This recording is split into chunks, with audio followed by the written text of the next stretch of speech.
Hi, I'm Ivan Zoot. I'm the Director of Education and Sales for the Schools Division of Marianna Industries, and this is the Chop, a haircut that you're going to hear a lot about in the next several months, a very popular haircut in the mid-length ladies category.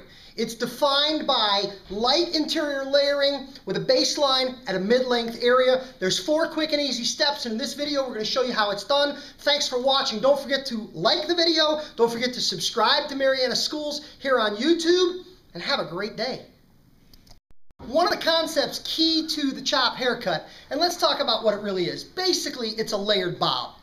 The bob is a foundational haircut, very popular with many people. When we cut bobbed haircuts, layered bobbed haircuts, traditionally, we cut the baseline, we bob the baseline to our intended length, and then we go in and we layer off the top. It's a 2-step process. What we're going to do in this haircut is we're going to invert the process, and here's why. If we cut the baseline first, and then we go in and draw the hair up and cut our layering, essentially an awful lot of the hair in the haircut will be cut twice. Double work. In the interest of efficiency and in the interest of working more neatly and organized way through the hair, we're going to layer first.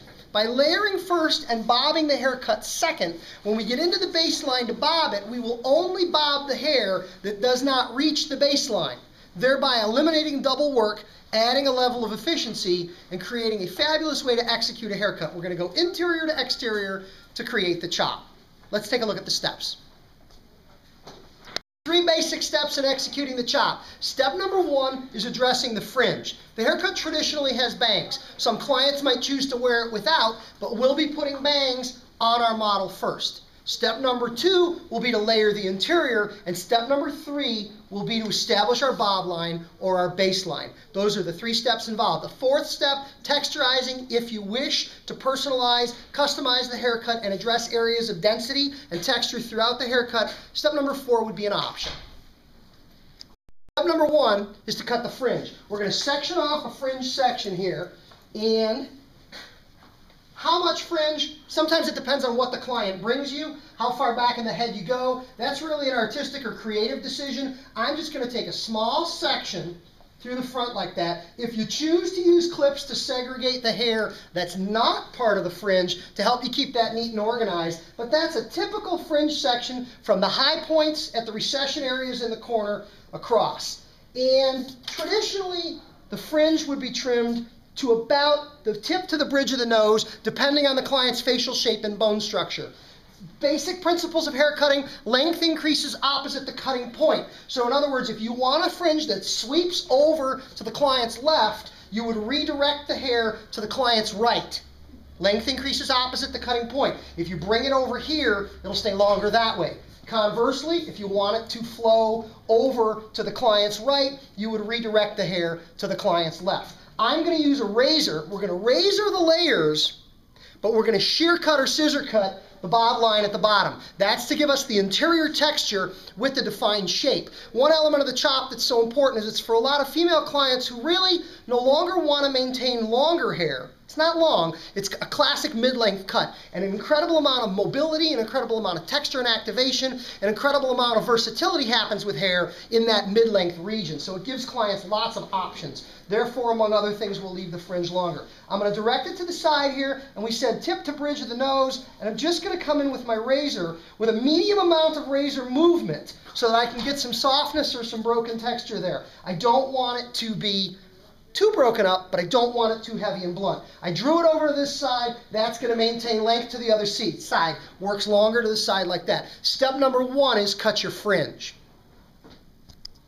Step number 1 in our chop haircut was establishing our fringe. Step number 2 is our interior layering. We're going to square layer. Rather than converging to a common point at the top of the head, all the hair at the head will be drawn straight up and cut across. The length of our interior layers will be determined by where we want those layers to fall. Ideally, we want to fall somewhere jawline or lower in through the chin area. We're going to take some hair at the top of the head. That will be the shortest layering we would have. We're going to bring it down to that area and we'll cut it to our intended length. That's my guide. I'll look to find my guide through the top and now layer out the top. I'm going to take a section down the center of the top.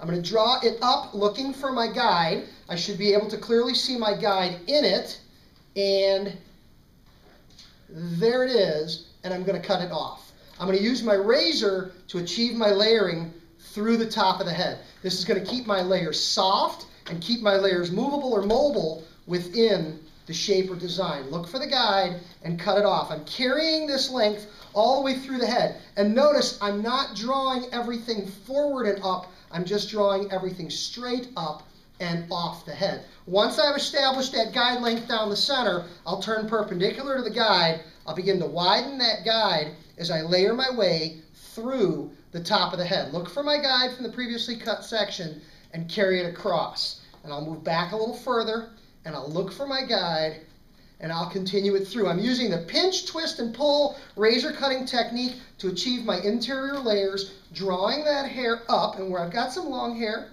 just untangling a little bit there, and I'll continue my way through to establishing my guide. I've widened my guide through the center of the head. I'll split my guide left to right.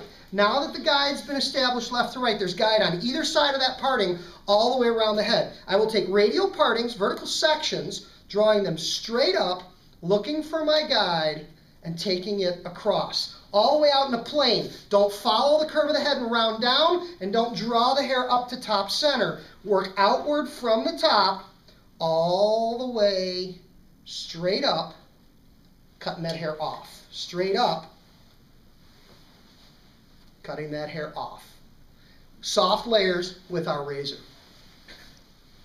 Step number 2 had been to establish our layering throughout the haircut. We talked already about how layering first and bobbing it second saved double cutting. Let's look at our layering. Like every client, let's just check our work, shake them out. You can see we blunted those layers. There's a few longer pieces from the baseline. Those will come off when we establish the base. But we've square layered the top to create our interior. We trimmed our fringe, square layered our interior. Now it'll be time to establish our baseline. Number 1 in cutting the chop was establishing our front fringe. Step number 2 was our square layering. We drew everything up. Step number 3 is establishing our baseline, and this is where the chop gets its name. Kind of fun and kind of different from what they might have told you in cosmetology school. The fun part about this haircut is we're not going to section it. We're not going to subsection it because we've layered first and we've eliminated an awful lot of the interior hair that reaches the baseline. We're just going to come in with long shears. This is not a job for a 5.5-inch scissors. This is a job for 6, 6.5 or better. We're going to come in and we're going to take off the bottom all the way around the head. I typically start in the center, work my way out one side, and work my way out to the other when I cut a bob. One of the most important tools for cutting a baseline like this is your mirror. You turn your client towards the mirror so that you can look at the client in the mirror, look over your shoulder at the mirror to be able to establish that baseline nice and even and balanced and symmetrical. We've got far less hair reaching the baseline here, so we're not cutting through all the density that was this haircut to begin with. I can very easily come in and establish my base. Very different from how we traditionally cut. Notice I'm using a wide tooth comb. I'm using the wide side of a wide tooth comb to allow me to comb the hair without significantly distorting it or significantly applying tension that we get from thin, fine teeth. That's going to kind of let the hair lay where it wants to lay, go where it wants to go on its own based on its natural texture, the fall of gravity, and the positioning of my line. But I'm going to walk through here. I'm going to get a nice baseline on this. This is where the chop gets its name because to some extent we just chopped off the bottom, but we had much less density with which to contend. Step number 1, we established our fringe. Step number 2, we drew up our layering. And step number 3, we established our baseline. Take it out and shake it out and take a look at what we have. We've got a great base bob length with nice interior layering for movement and texture. It's got a fringe on it. This particular fringe orients over towards the right. That's the steps involved in executing the chop haircut. By layering first and baseline second, we eliminate double work and all that density at the bottom.